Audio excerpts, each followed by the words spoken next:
வணக்கம். ஆகாஷ்வாணி புதுச்சேரி செய்திச் சுருக்கம் வாசிப்பவர் வீரமணி.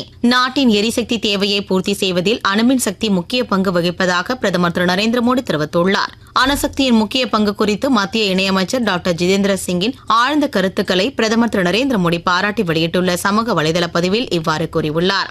போதைப்பொருள் கடத்தலுக்கு எதிரான நமது இடைவிடாத வேட்டை தொடர்வதாக மத்திய உள்துறை அமைச்சர் திரு அமித்ஷா கூறியுள்ளார். தலைநகர் டெல்லியில் ஒரு பெரிய போதைப்பொருள் கட்டமைப்பு கும்பல் கண்டுபிடிக்கப்பட்டது குறித்து சமூக வலைதளத்தில் பதிவிட்டுள்ள அவர் தேசிய போதைப்பொருள் தடுப்பு அமைப்பையும் டெல்லி காவல்துறையையும் பாராட்டியுள்ளார். கிராமப்புற இளைஞர்கள் புத்தாக்க தொழில்களில் ஈடுபட முன்வர வேண்டும் என்று மத்திய நிலக்கரித்துறை அமைச்சர் திரு கிஷன் ரெட்டி வலியுறுத்தியுள்ளார்.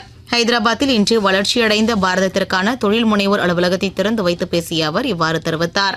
மியான்மரில் கடந்த வெள்ளிக்கிழமை ஏற்பட்ட நிலநடுக்கத்தினால் இதுவரை 2056 பேர் உயிரிழந்துள்ளதாகவும் 3900 பேர் காயமடைந்துள்ளதாகவும் 270 பேர் காணவில்லை எனவும் அந்நாட்டு ராணுவம் தெரிவித்துள்ளது.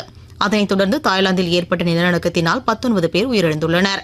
தென்மேற்கு வங்கக்கடல் பகுதிகளின் மேல் ஒரு வளிமண்டல கிழக்கு சுழற்சி நிலவுவதால் தமிழகத்தின் ஓரிரு இடங்களிலும் புதுச்சேரி மற்றும் காரைக்கால் பகுதிகளிலும் நாளை லேசானது முதல் மிதமான மழை பெய்யக்கூடும் என சென்னை வானிலை ஆய்வு மையம் தெரிவித்துள்ளது.